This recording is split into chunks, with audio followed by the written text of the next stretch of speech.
What's up guys, it is Josh. Welcome back to the channel. So today we are talking about tips for buying a motorcycle in 2025. So you're thinking about buying a motorcycle, or maybe you've already walked into a dealership and walked right back out. Trust me, you are not alone. Buying a motorcycle should be exciting, but for a lot of riders, it turns into stress, confusion, and feeling a lot like you're being, well, taken advantage of.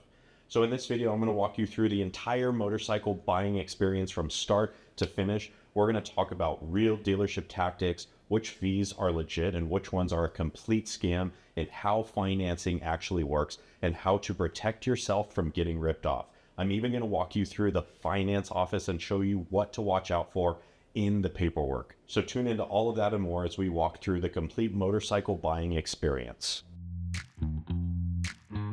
So if I'm being completely honest, the very first motorcycle I bought over a decade ago was a pretty terrible experience. Part of it was because I walked into the dealership completely unprepared and basically was a textbook case of doing all the wrong things. I was young, I was overeager to buy something that day, and even did things like financed motorcycle gear as part of my loan.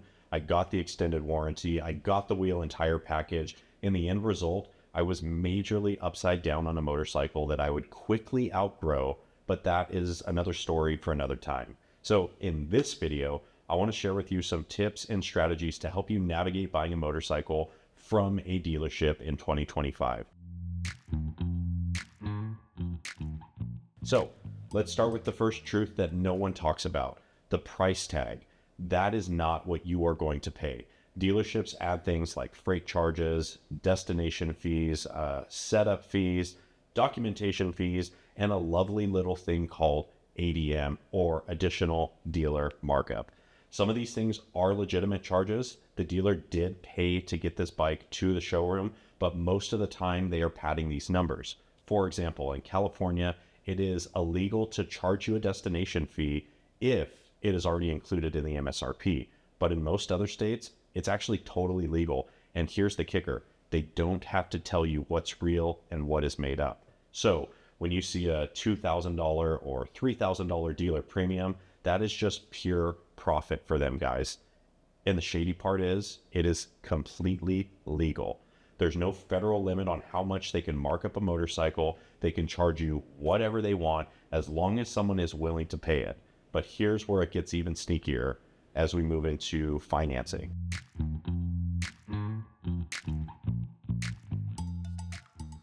What most buyers don't realize is that the dealership can legally mark up your interest rate beyond what the lender approved. Let me repeat that. A dealership can legally mark up your interest rate beyond what the lender approved. So that extra margin, they keep a cut. It's called a dealer reserve. So let's say your bank approved you for 6.5% interest on your loan. The finance manager then tells you you actually qualified at 8.5% and you agree. That 2% difference might not seem like a lot, but over the life of the loan, that could cost you thousands of dollars. According to a 2023 report by the National Consumer Law Center, the average dealership loan markup adds anywhere from $1,200 to $1,800 in hidden costs to vehicle buyers. And unless there is discrimination involved, this is all completely legal.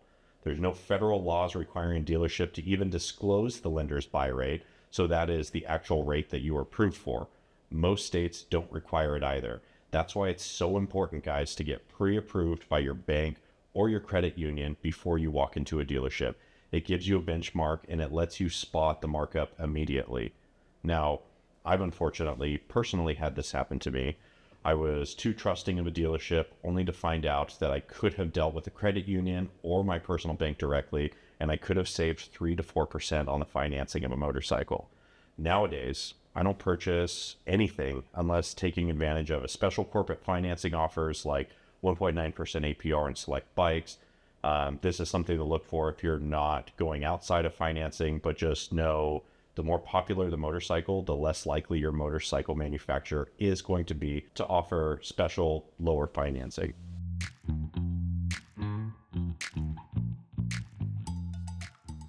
So now let's talk strategy.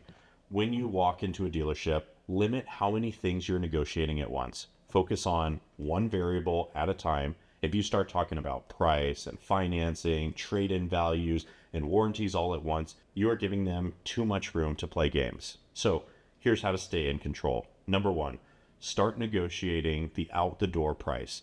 That is the total cost with tax, license, fees, everything. Guys, you need to get that number in writing. Only after that should you talk about financing or trade-in. If they refuse to give you an itemized out-the-door breakdown, and here's a tip, most dealerships will refuse, walk away. That is your red flag. So next, let's talk about timing. You usually get the best deals in the winter when demand is low, or at the end of the month or quarter when salespeople are trying to hit their numbers. Also, look for leftover models from the previous year. Those bikes have been sitting and dealerships want them gone. So look, I've been there. As I mentioned earlier, my first motorcycle was a complete impulse purchase. I think I bought it in the middle of summer, early in the month, and was adamant that I was walking out that same day with a motorcycle, no matter what. That is a horrible strategy. All that did was tell the dealership that they can squeeze me for profit, mark this thing up, and I was going to make bad financial decisions. And frankly, I hope you'll learn from my mistakes. But look, at the end of the day, patience is everything. Be meticulous and diligent if you want the best deals. So now, once you agree on a price, the real battle begins. The finance office. We've all been there. You deal with a friendly salesperson, you guys have a good relationship, then you get shuffled off to some other office with somebody who you don't know, and this is where they're going to try and sell you every extra under the sun. Extended warranties, tire and wheel package, service plans, key replacements, VIN etching, even paint protection on a motorcycle. Seriously, all of these packages are pretty much fluff. Others are grossly overpriced, and sometimes they've actually already been included in the financing without you even realizing it. That is why it's critical, guys, for you to slow down in the finance office. You can actually say things like, I'm only interested in the bike, not the extras. Let's just keep this deal clean. The finance manager isn't going to love it, but again, we're trying to narrow down the amount of variables that you are negotiating at any one time. That's it. You can just say no. If they try and guilt trip you about, quote, protecting your investment, just ignore it. Then, before signing anything, ask to step out of the room or ask them to step out of the room for 5 minutes to let you review everything quietly. This is your right.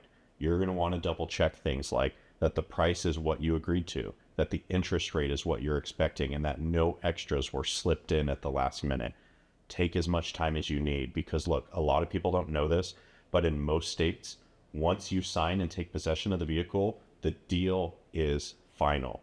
So slow down, review everything, and if something looks off, don't sign it. Then, after signing, get copies of every single document, sales agreement, finance contract, warranty disclaimers, and anything you opted out of.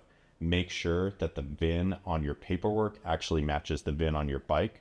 Mistakes here can cause registration nightmares later. Finally, then you're going to want to clarify what actually happens next. When do your plates arrive? Who's sending your title? When is your first payment due? All of these things are crucial to having a really good motorcycle experience when you're buying a bike from the dealership. So let's wrap this thing up with a checklist. Number 1, get pre-approved before you walk in. Number 2, negotiate one thing at a time. Number 3, always get the out-the-door pricing in writing. Number 4, be ready to say no to all of the extras. Number 5, review the final contract alone before signing it. And number 6, know your state's laws about returns.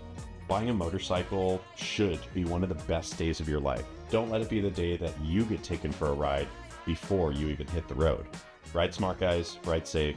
Don't get screwed at the dealership. Catch you in the next one. Peace.